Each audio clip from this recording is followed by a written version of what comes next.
I 28 male need to get this off my chest because I'm still processing what the hell just happened to my life.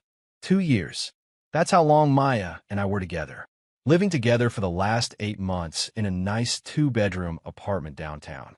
Split everything 50/50ths. Had a cat named Machi. The whole domestic thing.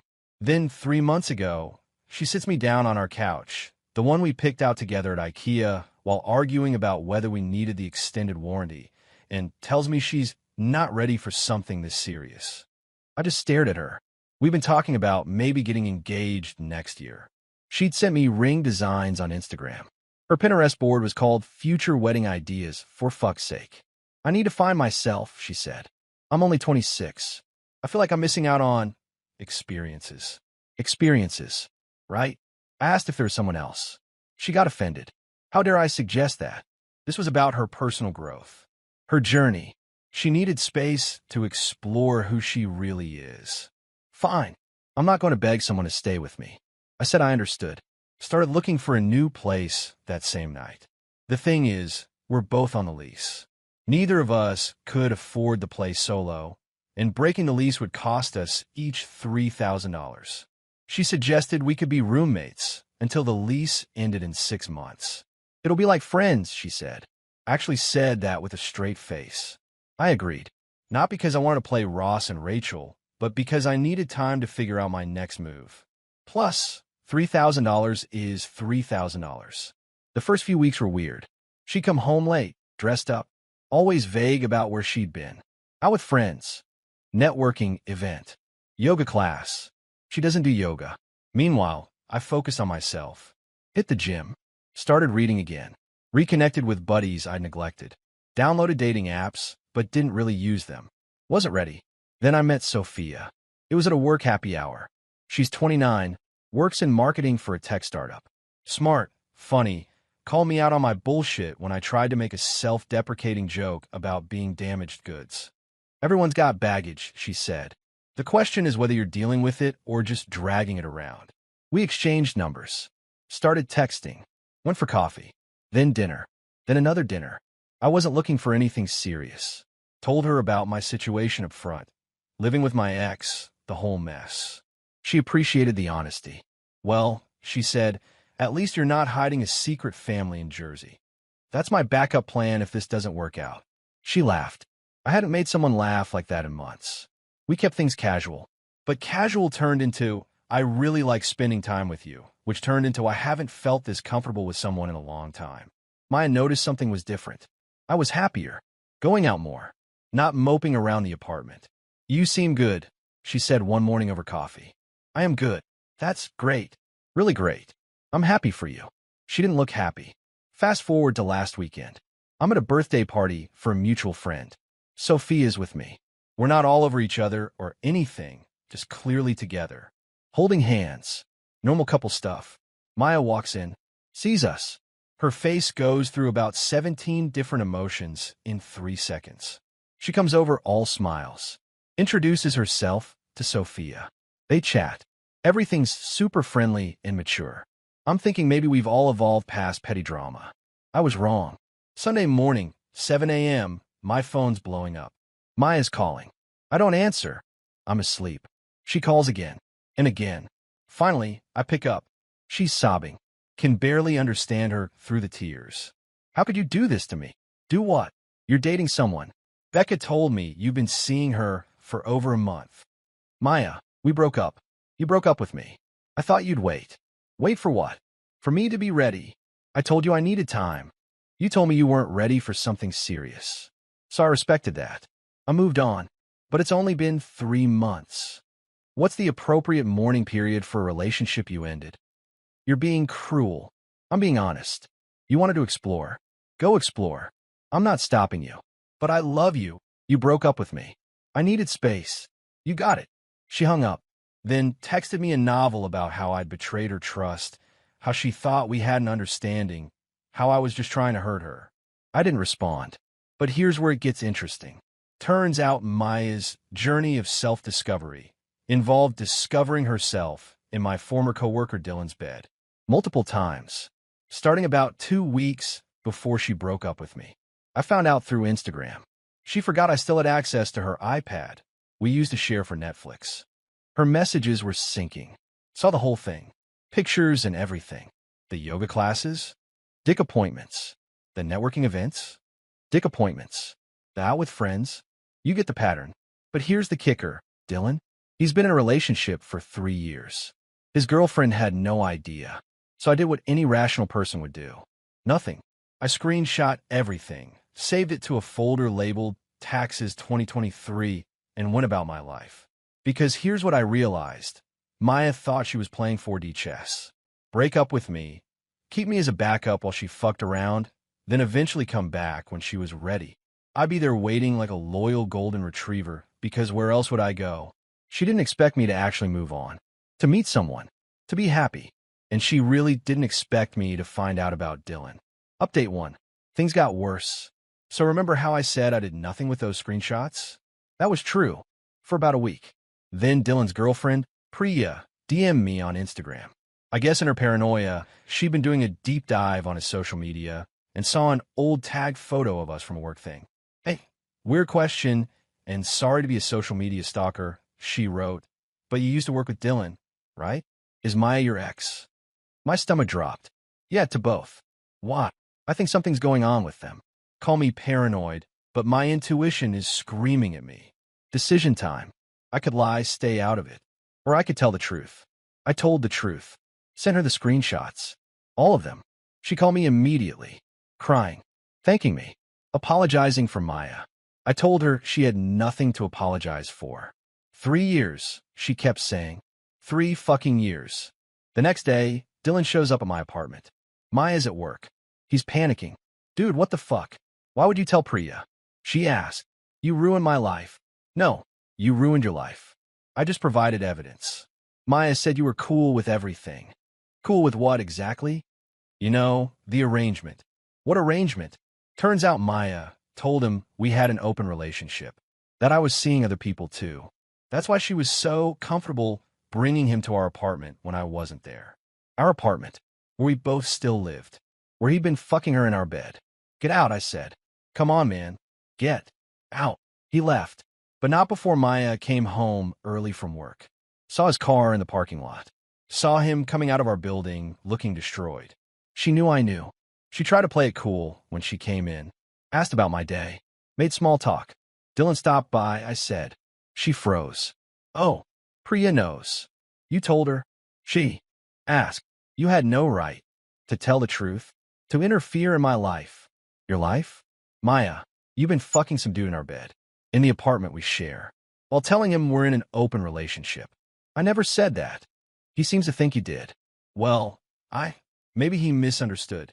Did he misunderstand his way into our bed? She started crying, but not sad crying, angry crying. You're such an asshole. You're doing this to punish me. Doing what? Living my life? Dating someone who actually wants to be with me? You don't even like her. You're just using her to hurt me. I'm going to stop you right there. Sophia has nothing to do with you. My relationship with her is separate from whatever. I gestured between us. This was. We lived together. As roommates. Your idea. Remember? She stormed off to her room. Slammed the door. I heard her on the phone, probably with Dylan. Or maybe some other guy. Who knows at this point? But here's where it gets legally interesting. I've been documenting everything. Every late night, she comes home. Every time she has someone over. Every violation of our roommate agreement. Yeah, we have a roommate agreement. I insisted on it when she suggested we stay living together. She thought I was being dramatic. Sign it anyway. It includes quiet hours, guest policies, cleaning schedules, and a clause about overnight guests. No more than 3 nights a week without the other roommate's consent. She's been violating it consistently. I haven't said anything. Just documenting. Time-stamped photos. Audio recordings, it's single-party consent in our state, I checked. Building a file for the property manager. Why? Because I found a loophole in our lease. If one tenant can prove the other is violating the lease terms or creating a hostile living environment, they can petition to have the other person removed without breaking the lease. It's a long shot. Requires documentation. Evidence. Proof of pattern behavior. Good thing I've been keeping receipts. Update 2. The lease situation exploded. I need to update you all because shit hit the fan in ways I didn't expect. So after the Dylan incident, Maya went scorched earth. Started bringing random dudes home every night. Like a different guy each time. Making sure I knew it too. Loud music, louder activities, leaving the living room a mess. I kept documenting. Kept my mouth shut. Kept seeing Sophia, who was surprisingly understanding about the whole circus. Your ex is really going through something, she said after Maya accidentally walked into the living room in lingerie while we were watching a movie. Yeah, something called consequences. 2 weeks ago, I filed the petition with our property management company. Hostile living environment, lease violations, the whole 9 yards. Had 47 pages of documentation. Photos, timestamps, links to the audio files of her and her guests at 3 a.m. on weeknights. They gave her 72 hours to respond. She lost her mind. You're trying to make me homeless? I'm trying to live in peace. You can find another place. I can't afford another place. That sounds like a you problem. We could have worked this out. We could have. Past tense. That ship sailed when you decided to turn our apartment into a frat house. But then she played what she thought was her trump card. I'll tell Sophia everything. Tell her what? About us. About how you still have feelings for me. About how you cry about me. When have I cried about you? I hear you at night. Maya, that's me laughing at Brooklyn Nine-Nine reruns. She didn't believe me. Texted Sophia from my phone while I was in the shower. Sent her this long message about how I was just using her to make Maya jealous. How I confessed my undying love for Maya just last week. How we'd hooked up multiple times since the breakup. Sophia called me immediately. I explained everything. Showed her my actual text history. The documentation. Everything. You know what she said? Your ex is unhinged. Wanting to come over with wine. She came over. Maya was there, smirking, thinking she'd won. Sophia walked in, looked at Maya, and said, "Oh, honey, no. Just no." Then she proceeded to psychologically dissect Maya for 15 minutes straight. I just stood there, mouth probably hanging open. It was like watching a surgeon at work. You're not upset he moved on, Sophia said, calm as anything. You're upset you lost control. This was never about love or missing him. It's about ego. You thought you could keep him as a backup while you played the field, and now you're throwing a tantrum because he didn't follow your script. Maya, try to interrupt. Sophia held up a hand. I'm not done. You know what your problem is? You think you're the main character in everyone else's story. But here's the truth. In his story, you're just the ex who couldn't handle her choices. And in my story, you're barely a footnote. Maya looked at me, desperate. Are you going to let her talk to me like that? She's not wrong. Maya grabbed her purse and left. Came back an hour later with her brother and his pickup truck. Started moving out that night. But here's the twist. She didn't go quietly. She called our property manager. Told them I was harassing her. That I was the one bringing people over. That I'd threatened her. They investigated. Asked for her evidence. She had none. I had 47 pages. They sided with me, but, and here's where it gets complicated, they also decided they didn't want either of us as tenants anymore. Too much drama. They gave us both 30 days to vacate. No lease-breaking fee, but we forfeit our security deposits. I was furious at first. Then I realized I wanted out anyway. This was my chance to start fresh. Maya, on the other hand, flipped out. Started posting on social media about how I'd made her homeless. How I was an abusive ex. How I'd manipulated the situation. People who knew the real story called her out. She deleted the posts. Made new ones. Deleted those too. Last I heard, she's staying with her parents. Dylan somehow convinced Priya to take him back. And I found a great one-bedroom closer to work. Update 3. The final chapter. It's been a month since I moved into my new place. Thought this drama was over. I was wrong. Last week, after Maya's social media meltdown had died down, I get a text from an unknown number. It's Maya's mom. I saw the things Maya was posting online and the comments from her mutual friends, she wrote. I need to know your side of the story. Can we talk? It's important. I almost ignored it. But curiosity won. I called her. Turns out, Maya's been telling her family a very different version of events. According to her, I cheated first. I was abusive. I got her kicked out of the apartment out of spite. the whole 9 yards. But her mom isn't stupid. She'd seen the public posts and noticed the inconsistencies when Maya couldn't keep her story straight. I just want to know the truth, her mom said. She's my daughter, but something doesn't add up. So I told her everything, even offered to send the documentation. That won't be necessary, she said. This explains a lot. Maya's always had trouble with accountability. Then she dropped a bomb. Did you know she's been doing this since high school? Apparently, Maya has a pattern. Date someone, get bored, line up the next guy, create drama to make herself the victim, rinse and repeat. Her mom's been watching it for over a decade. I hope she'd grown out of it, her mom said. I'm sorry you got caught in it. I thank her for calling and thought that was that. But yesterday, I get a LinkedIn notification. Maya viewed my profile. Then another notification. She viewed it again and again, 7 times in one day. Then came an email. Subject line, can we talk? I almost deleted it, but I read it. She misses me. She made a mistake. She's been in therapy for 2 weeks. She's changed. She realizes now what we had was special. She wants to meet for coffee, to apologize properly, to see if maybe, possibly, we could try again. Oh, and she mentioned she saw I was still with that girl, but that she respected my choices and just wanted closure. I forwarded the email to Sophia. Her response? The audacity is almost impressive. Almost. I haven't responded to Maya. Don't plan to. There's nothing to say. But this morning, I woke up to 17 missed calls. All from Maya. And a text. I saw you read my email. The least you could do is respond. I know you're home. Your car is in your parking spot. She knows where I live. She's been driving by my new place. Another text. I'm not stalking you. I was in the neighborhood. Then, can you just tell me if you're happy? I need to know. Then, I'm sorry. Ignore those texts. I'm just having a hard time. Then, actually no, I deserve a response. We were together for 2 years. Then, fine, be with your rebound. She'll never love you like I did. I blocked her number, but she called from her work phone, left a voicemail about how blocking her was immature and proved I still had feelings. Sophia suggested I get a restraining order. I'm considering it. But the craziest part? Last night, I went for a beer at this place near my old office. And of all the gin joints in all the towns, I run into Dylan, sitting at the bar alone. He apologized for everything. Bought me a beer. We actually talked. Turns out, Maya pulled the same shit with him. Told him Priya was controlling.